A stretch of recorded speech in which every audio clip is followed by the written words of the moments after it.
Now, some of you have read the book, some of you haven't, and that's okay. But what I thought I would do is just kind of open things up a little bit to questions. If anybody has any questions for me, I'm totally happy to answer them. And I don't mean like personal questions about psychic reading and stuff, because I can't do that right now.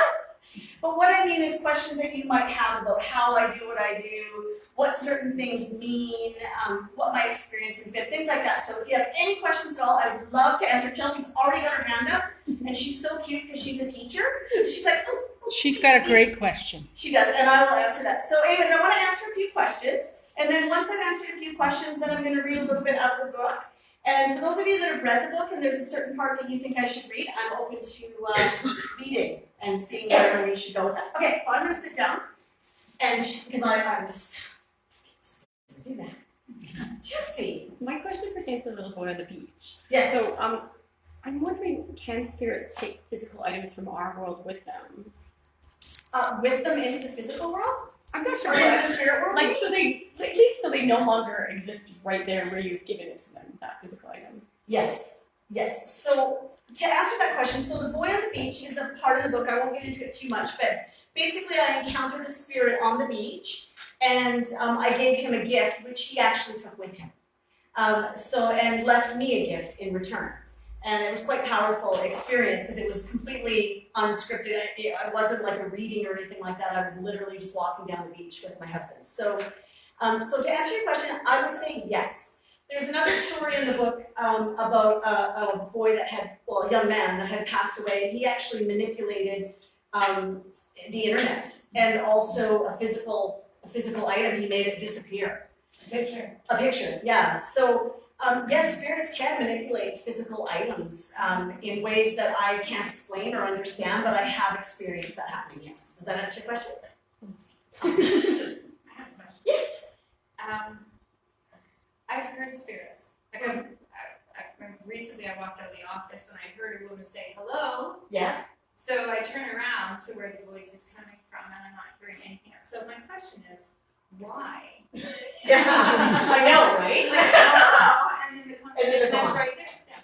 Yeah, so what that's called, there's actually a name for that, it's called clairaudience. So it means that you have the ability to hear spirits. So there's different types of clairvoyance, but clairaudience is when you can hear spirits. And why they only give you a hello and then disappear, I don't know. I've never really understood, and this is what I say to people a lot in my readings, because sometimes they get messages that they're just not expecting. Weird messages like, Angie, do you mind if I share about the dog? Recently I had a reading for someone. It wasn't even the person that the message was for. It was for somebody else to give her the message.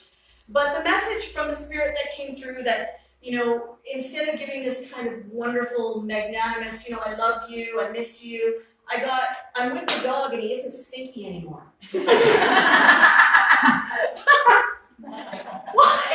Why spirits say the things they do, I don't know. Why they say something and then disappear, I don't know. But my guess is that it's energy related. So when spirits communicate in the physical world, in the world we live in, it takes a lot of energy to do that. They actually have to lower their vibrational energy into our world, which is quite a bit lower than theirs.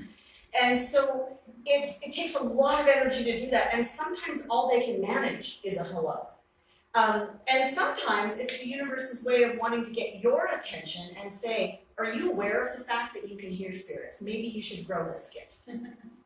Well, I've had them turn off and on lights and move stuff, and yeah. But I think it's because she shuts it why? down. Yeah, well, probably because the universe is trying to say to you that you have a gift and it keeps flashing in your face, hey, look what I'm doing, look what I'm doing. And if you're not owning it or embracing it, it'll keep doing that. So I would really encourage you to read my book. and aside from reading my book, there's a lot of really great tips. Let's try this again. Tips. Tricks And tips. That was embarrassing. There's a lot of really great tricks and tips in the book of ways that you can actually develop your own psychic ability. And I would recommend that you start practicing. There's one in there particularly with like a card game and a dice game and stuff. And try it, because if you start sort of saying, hey, maybe I have this gift, what am I going to do with it? It's not about, oh, you want to be a full-time psychic, but it's more about, why do I have this gift? Why do I keep hearing voices? Why do things keep happening around me? And maybe if you kind of develop that for yourself, you might find those answers. Yeah, that's what I would suggest. Start developing your. So I could meet some of your friends and maybe put you in a business. Yes. And you know what I have to say about that? The More the merrier. in the world, spreading light, the better. Bring it on. If you need a mentor, call me. Because I love the idea of having more people embracing their gifts and using them to spread light and healing and love and all of those wonderful things. The more the better. More the better. If I could have a team of people that do what I do around me, I would gladly help them. So yeah, grow your light. Grow your light. There's a question over here. Yes, Teresa. Do you think there is some correlation between dreams and spirits? Oh, absolutely. Yes, yes. And here's what I want to say about that. I, aside from being a psychic medium, some of you may know this, some of you may not, but I'm also a clinical hypnotherapist. And as a clinical hypnotherapist, one of the things that we do is we study dream analysis and what dreams mean. And one of the things that was the most important thing to me that I learned in dream analysis is that the time of night that you have the dream is more significant than the dream itself. And I'll tell you why. When you have a dream in the first third of your sleep, so say you sleep for 9 hours a night. In the first 3 hours of your sleep, if you have a dream, ignore it. It's useless. Those dreams essentially are your subconscious mind just dumping information from your day. You're going to dream about what you ate for lunch and your to-do list and your boss that yelled at you and all that stuff. So it's just processing your day, basically, okay? The dreams in the last third of your sleep, so the 3 hours right before you wake up, those dreams are very significant because they represent things that our subconscious mind is letting go of. So if you're having a dream about your ex-husband at 5 o'clock in the morning, I don't want you to panic and think that you've made some terrible mistake and you should have never gotten divorced and why are you dreaming? Maybe you're still in love. No. You're having that dream at that time because your subconscious mind is saying you're finally ready to let go of that person. You're ready to let go of that environment. The dreams that happen in the middle of the night, that 3 hours, these are the dreams that are the most significant. And the reason for that is because our brains are in the lowest vibrational frequency where we're the most open.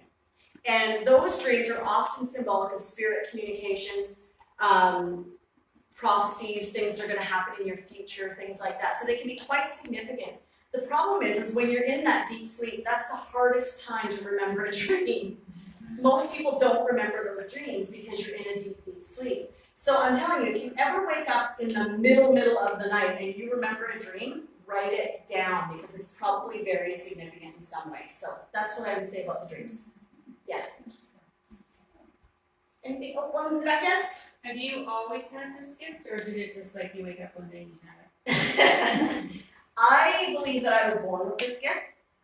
I actually will tell people all the time that as far as I knew, there was nobody else in my family that could do what I did. I've since learned otherwise, that there is someone who does what I do, but we'll talk about that another time. But I do believe I was born with this gift, and the reason I say that is my ability, ever since I was little, I guess how I would explain it is I see vibrational energy. So my eyes have the ability to see all living things constantly moving. Nothing is solid. If it's alive, it's not solid in my eyes, the way I see it. So when I look at someone, like I'm looking at Shelley, she isn't a solid form sitting in a chair. She's a fluid moving form, and I can see her energy. I can see it slowing in areas and speeding up in areas. I can see colors. I see spirit animals with everybody, by the way. There's a lot of animals in here today. Lots. But I see this vibrational energy. I see it in plants. I see it in trees. I see it in animals. And I've had that ability since I was born. I just sort of assumed that everybody had that ability. Because of my ability to see vibrational energy, I also see spirits, because spirits are essentially pure energy. They just vibrate at a really, really high frequency. And for some reason, my eyes can see them. And because I started this ability when I was a child, I can also hear them, and I can also smell them, and taste them, and feel them, and touch them. And I've got all of my senses kind of engaged when I'm connecting with spirit. And again, I didn't always embrace that, I'll be honest. I went through a really difficult time where I hid it. Ethel knows, she's known me since I was in grade 2. And she probably just found out about this gift a few years ago because I didn't talk about it. I wasn't allowed to talk about it. And I thought it was something that was wrong with me. It was like a birth defect, not a gift. And for many years, I went through a very dark period where I was quite depressed and I was diagnosed with all kinds of mental illnesses. My son can attest to that, having a mom that was constantly hospitalized. That was very difficult for him. And it was really, really hard. And then I was in a church where it was okay to have spirit communication, but only if it was in the box that the church believed. And although I knew that it was outside the box, I couldn't express that there. And so really, I would say, yes, I've had this gift my whole life, but I've only recently embraced it as being a blessing as opposed to a curse, if that answers that question. Big, long answer for a short question. Yeah. Is there anybody else that has a question, or should I read a little bit? Read? Has anybody who's read the book have a chapter that they just love that they want me to read out loud for everybody, or should I just pick one? Just pick one? Okay, I'm gonna pick Divine Allison. pick. What's that? Just do the pick. I'm gonna pick Allison. I'm gonna read to you guys about Allison. And I wanna make sure that everybody knows this. I know I said it in the book, but I just wanna be very clear. Privacy and confidentiality is of the utmost importance to me. I never disclose what has happened in a reading. I never disclose personal details of what has happened in a reading. I never disclose people's names, locations, dates, things like that. So all of these episodes that I'm writing about in here, the names have been changed, the places have been changed, but the stories are true. Okay? So I just want to be clear about that so everybody knows that you don't have to be in fear that one day your reading is going to show up in front of Time magazine with your name and address. Okay, so let's read a little bit about Alice. Does